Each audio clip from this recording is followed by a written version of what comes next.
What makes a good horror game? Apparently, no one fucking knows. Loud noises? No. Jump scares? No. Same monsters doing the same thing over and over again? No. But apparently you attract what you fear, so I mean, big ol' titties. That shit really do be scary. It's a personal preference, but mostly there isn't any personality in reviews anymore, so it's kinda hard to tell. Why would I wanna scare myself with a good ass horror game? Cause I'm fucking depressed and it makes me feel alive. Anyway, types of scares. There are a lot of types of scares. It's 4 good ones, and the rest is basically the fucking same. Most scary games have basically the same story and same setting, and it kinda gets repetitive. It's a haunted house with a girl from The Ring, or it's a mental hospital and a big guy is chasing you. Let me set the mood for you. You live in an old house, or you're an investigator with no personality, investigating a mental hospital. You're haunted by something, or you're investigating for absolutely no fucking reason. You don't really know what's in the building, except you will know exactly what's chasing you in about 5 minutes. But you need to figure out what happened, or just get out of there. But first, you have to solve some puzzles. I mean, you can't just break a fucking window to unlock it, right? Right?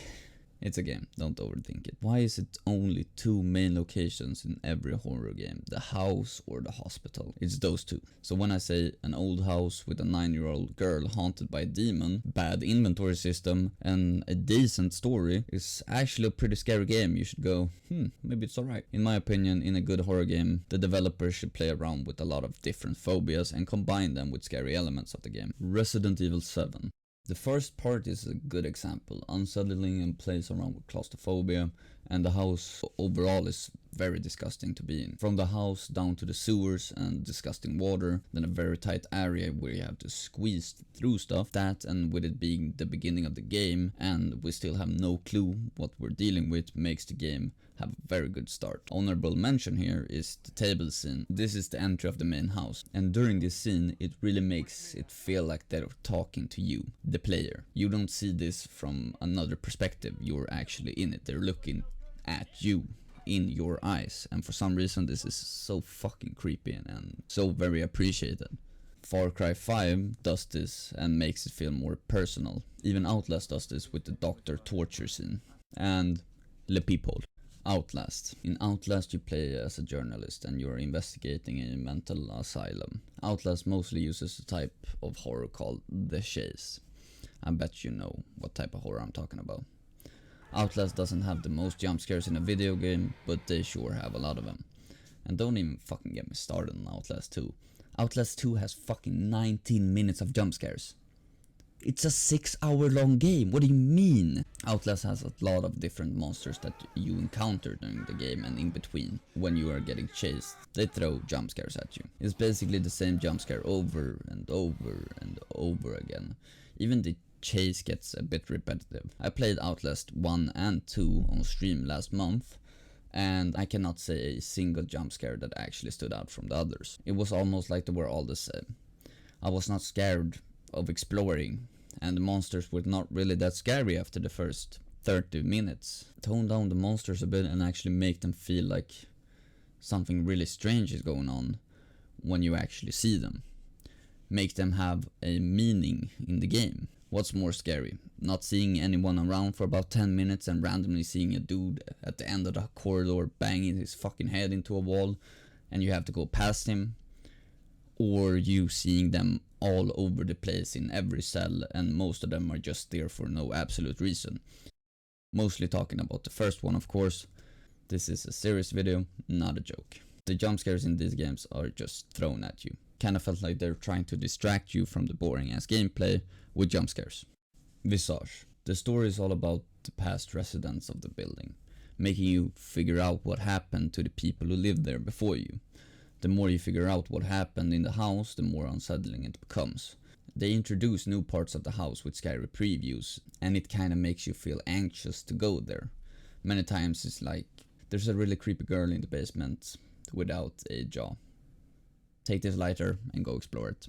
Thanks a lot.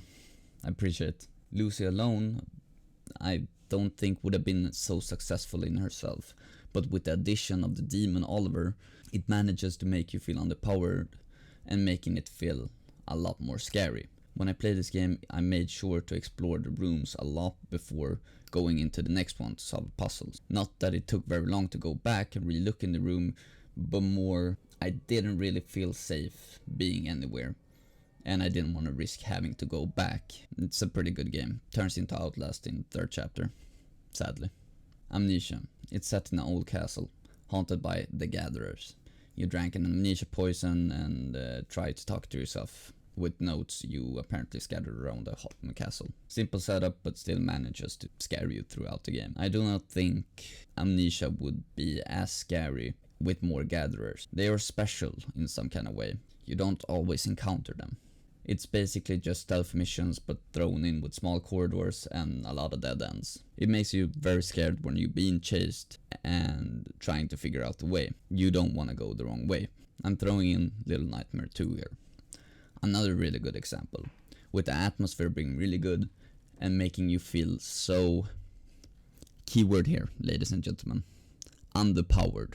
You don't have any power in this game, and it makes you feel so much more scared when someone does decide to show up. I don't know if it's just me, but why the fuck are these guys so scary? Especially this bitch. You can go from, this seems like a fun part of the game, until the bitch pulls out her neck move and you go from calm and collected to what the fuck is going on. Sequels. Sequels are a big part of every successful game. There are two different ways sequels can go. Either they do the same thing they did last time and it usually makes it kind of repetitive, or they do something completely fucking different and it makes a new game, not a sequel. There are exceptions, of course. A lot of the time it feels like the special little things the games have get ruined by overusing them. Amnesia wouldn't be as scary if they put 10 more Gatherers that you encounter during the game. Visage didn't need more elements of horror, it was already unnerving to explore. Little Nightmare does not have a whole lot of encounters and it makes them more special. Even played a lot of indie horror games that made a really good job. From the darkness, small apartment, a doll constantly staring at you, random shadows of a guy you never encounter. You don't really encounter anything in the first part of the game, just a dude breathing behind a door and making you feel constantly watched throughout the game. And then you finally get used to the guy behind the door and they hit you with something completely fucking different. Så bajs. Ja, man, vet du. Det räcker med dig. Lyssna, du har andats nog. Puta!